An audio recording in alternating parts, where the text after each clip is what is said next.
Imagine this. You're 3 days into a solo backpacking trip. No cell signal since Tuesday. You wanted to disconnect, find yourself. Whatever inspirational quote convinced you this was a good idea. It's golden hour. The kind of light that makes everything look like a screensaver. You round a bend in the trail and you see it. About 80 yards back, a grizzly staring directly at you. And that's when you just remembered something you read once and desperately wish you hadn't. A bear that's scared of you runs away. A bear that wants to turn you into a buffet runs directly at you. And unfortunately for you, that's exactly what the bear is doing. Before you even register what's going on, you feel its teeth in your neck. Oh, hey there.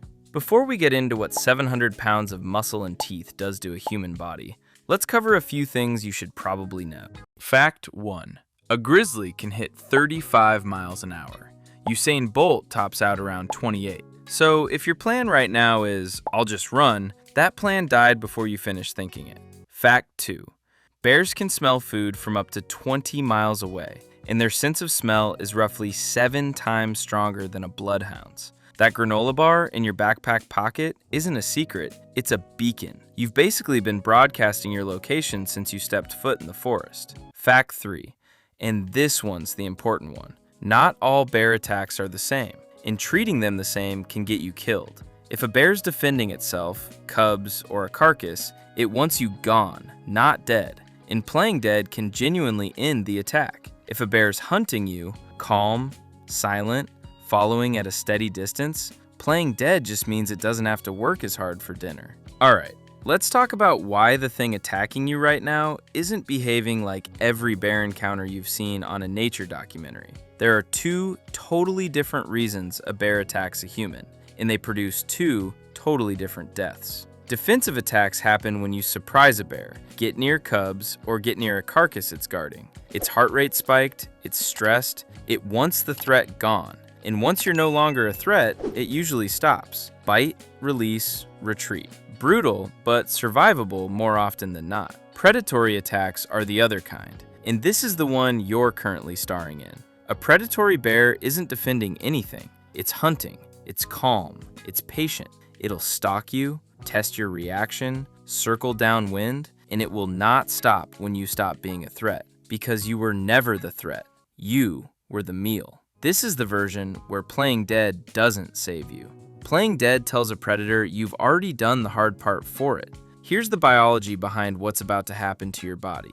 A grizzly's bite force is around 1,200 pounds per square inch. For comparison, a large dog is maybe 300. Human jaws max out around 150 to 200. Its front claws are 3 to 4 inches long, essentially built-in combat knives that never need sharpening. And it weighs somewhere between 400 and 800 pounds, all of which is about to be redirected through your rib cage. This next part gets weird fast. Let's go through it. First contact, 0 to 10 seconds. The bear closes the gap in under 2 seconds. You don't get a dramatic slow motion moment. 1 second there's distance between you, the next there's fur and heat and a smell like wet dog crossed with old pennies. It hits you like a linebacker with claws. You're on the ground before your brain even finishes processing run. Your adrenal glands dump everything they've got. Cortisol, adrenaline, endorphins, all at once. This is important because it means you're about to experience something genuinely bizarre. Your body's about to make this hurt less than it should. 10 to 30 seconds. The bite. It goes for your shoulder, your neck, sometimes your skull directly. Bears have a habit of biting the head, and human skulls, unlike moose skulls or elk skulls, are not built for this. You'll hear it before you fully feel it. A crunch that your brain briefly refuses to connect to your own body, like it's happening to someone standing next to you. Blood loss starts immediately, but so does the endorphin flood, and this is the part survivors describe as the most disturbing detail of the whole event. It doesn't hurt the way you'd expect. It's pressure, heavy, immense pressure, like being run over slowly. Pain, the sharp kind, the kind you're bracing for, largely doesn't show up. Your nervous system's too busy trying to keep you conscious to also process agony. 30 seconds to 2 minutes. This is the worst part, and it's also the part almost nobody talks about, because the people who could talk about it usually can't. The bear's not just biting anymore, it's shaking you. whipping its head side to side the way a dog shakes a chew toy, except you weigh 160 pounds and its neck muscles don't care. Your shoulder dislocates. Maybe your arm, trying to protect your face, snaps clean at the mid-shaft. A compound fracture, bone through skin. And you don't feel that either. Not really, not yet. Your vision's tunneling, not from injury, from your sympathetic nervous system rerouting blood away from anything that isn't your core organs. Your peripheral vision goes first, like someone slowly closing a set of curtains. 2 to 4 minutes. If this is a defensive attack, this is roughly where it stops. The bear's satisfied the threat's neutralized. It backs off, maybe circles once, and leaves. You're alive. Mangled, but alive, with a fighting chance if help's anywhere close. If this is predatory, though, it doesn't stop here. It drags you.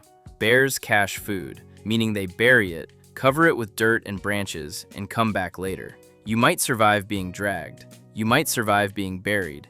What you might not survive is the several hours in between, bleeding out under a pile of leaves, fully aware, unable to move, waiting for a bear that fully intends to come back and finish the job.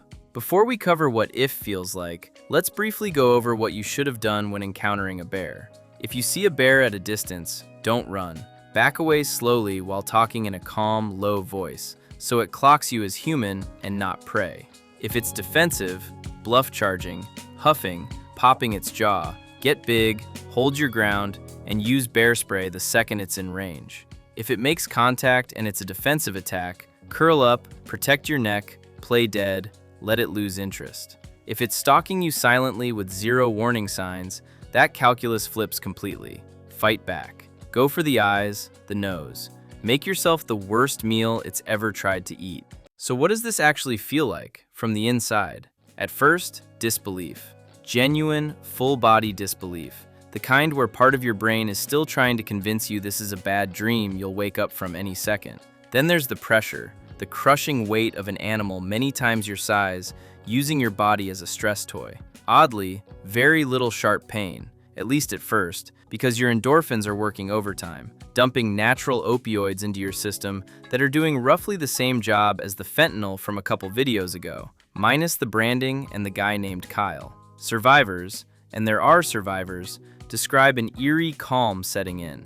Not peace exactly, more like your brain quietly deciding that panicking isn't going to help and switching it off to conserve resources. Some describe watching the attack almost from a slight distance, hearing themselves being torn into as if the sound is coming from somewhere else. Time distorts badly. 90 seconds can feel like 15 minutes. Your last coherent thoughts, if you get any, tend to be strangely mundane. Not your life flashing before your eyes. More like unfinished, boring thoughts. Did I turn off the stove?